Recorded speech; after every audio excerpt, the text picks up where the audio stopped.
Letter D. Hello po mga Dabarkads, ako po si Alan De Leon. Naniniwala po ako sa kasabihan na kay Lord ang awa pero nasa atin po ang gawa para maiba naman. Totoo na. What? Ito, Mayor Alan. Oh. Magandang hapon po. Kamusta, Mayor? Ilang years ka muna bago naging konsehal?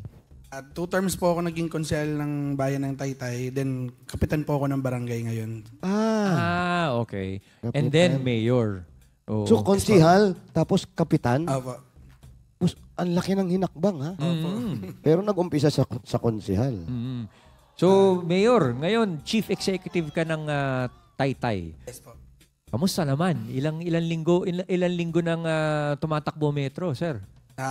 Nung after election po, medyo hindi pa rin nakapahinga dahil siyempre nag-ikot po tayo para magpasalamat. Lahat po. Pero hiyang ka, ha? Hiyang ka sa ano, ha? Opo eh. Masarap po ang adobo sa amin. Hindi ako naniniwala yung ganyan. Papadalan ko kayo ng adobong matanda ng Taytay. Yan. Sige, sir. Tapos po, ngayon, dire-diretso na trabaho. Sa July 1 po ako officially mauupong mayor ng Taytay Rizal. What happens, Mayor, pagka ganyan? Halimbawa, hindi pa na-turn over yung in-between yan, di ba? Mayroong mayor-elect, tapos may incumbent. Ano nangyayari sa transition nun, Mayor? Meron hong padadalang mga representative, ako, and then yung mga department heads po ng incumbent na mayor. So mag-uusap po sila for the transition para ho smoothly yung pag-turn over ng mga documents. Gaano katagal na usapan yan, Mayor? Matagal ho. From after the election sa hanggang mid-June, yan, magkakaroon na ho ng pag-uusap sila. Mayor Alan, gaano na katagal yung termino nung natalo yung mayor? Ano po, bali 5 terms po siyang naging mayor. 2004 hanggang 2010. Then mahaba po. Parang record ni, 15 years. Ni Mayor Bico. Matagal-tagal din. Sa tingin nyo, paano nyo na nakayanan o paano nyo na hindi naman ewan ko paano yung dapat na salita ron na eto na nga, kayo na naging mayor. Kasi galing kayo sa barangay eh. Medyo maliit yung nasasakupan. Biglang boom, buo na. Talagang naghanap po ng pagbabago yung aming mga kababayan at malaking bagay din ho yung mga nagawa natin nung pandemic. Talagang itong election na to, naniniwala po kami, hindi lang sa Taytay, kundi sa lahat po, na tiningnan po yung performance ng lahat ng LGU sa pagpa-perform po sa pandemya hanggang sa ngayon.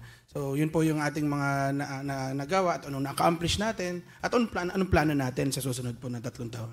Pero follow up lang ako, Mayor, no? Kasi kayo, galing nga sa konsehal, tapos naging barangay, meron bang nagsabi sa inyo o kayo mismo ang may gustong tumakbong mayor o meron, takbo ka, Mayor, kasi magaling ka. Tumakbo ka kasi nakikita namin trabaho mo. May ganun ba? May mga ilan ho na nagpo-push. Siyempre, titingnan mo ano ho ba yung mga agenda nila, ba't kanila pinupush. Siyempre, hindi naman lahat ho na nagpo-push sa'yo positibo. So, talagang pagka may ganun ho kayong feedback na takbo kang mayor, tingnan mo kung ano ho bang reception ng tao. At siyempre, suporta po ng mga kaibigan, ng pamilya, siyempre ho. At alam mo naman po yan eh. Alam naman ng bawat isang tatakbo kung mag-gauge nyo yan kung talagang gusto kayo ng tao. Po. But how did your family take it, Mayor? Because, yun, hindi naman kayo iba sa politika. Pero ito na nga eh, ang laki na ng sasakupan and yung Mayor, chief executive talaga. Napaka-supportive naman po ng pamilya at talaga kung kailangan ho dahil sa labanan, pamilya po, talaga mga totoong kaibigan ang dapat mong makasama. Kasi hindi ho biro talaga yung pagiging local chief executive. Hindi mo alam kung sino talaga. Oo.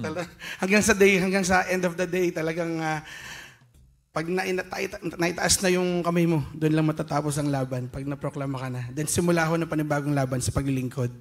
Mayor Alan, kumusta naman po yung experience ninyo sa kampanya? Lalo na yung merong pandemic pa eh. Malaking challenge po sa amin dahil hindi kami nakaupo eh. May kalaban namin incumbent. So, yung resources, medyo talagang magmamatter po yan. Talagang ang ginamit namin, hagdan. Para kasi pag maraming tao, hindi kami nakikita, Sir Jose. Gumamit kami ng mga hagdanan para level up kami dun sa mga tao. Ba't yung sa Meralco kinuha nyo para nililig kayo pa ba? Mas mataas. Mas mataas po. So, mahirap talaga. Oo, mahirap po talaga. At ginamit namin yung hagdan para makaikot pa kami dahil pagka nag-stage ka o nag-upo, maraming ligpitin. Pagkahagdan lang, tsaka sound system at ilaw, makakatakbo ka sa kabilang sitio. medyo may kalakihan po ang Taytay. So, yun po. Ayun, Mayor, no? sa mga bumoto po sa inyo, ano po yung may ipapromise ninyo? And sa lahat po ng ating mga kababayan sa Taytay na talagang sinuportahan po tayo from day one at kung ano po yung binanggit po namin na plataforma, yun po ay aming susubukan pong masimulan na magawa at gusto po ng mga taong bayan ng Taytay na decentralized o mailapit ang serbisyo po sa mga tao. So kung ano po yung sinabi namin, wala hong maiiba. Na iba lang ho ang namumuno at ito na, tayo na ito. Sisimulan po natin ang kababago sa ating bayan ng Taytay. Okay naman si Mayor. Basta yun lang, lahat kami, lahat ng nasasakupan ninyo, kung hindi man ako, sila, yung sinabi niyo, yun yung pinangahawakan namin at sana tuparin niyo para hindi kami masyadong masaktan. Po, sir. Huwag mo na kami padadala ng okay. Baka okay naman padala mo kami. Adobong matanda daw. Yung adobong, antayin niyo po yung adobong matanda ng Taytay. At sana sa lahat na mga bagong mayors ay huwag niyong kalimutang magsalabat at parang lahat kayo malat. Ganun talaga. Thank you. Mayor Alan, maraming salamat. Mabuhay Kuya ka. Ali, Kuya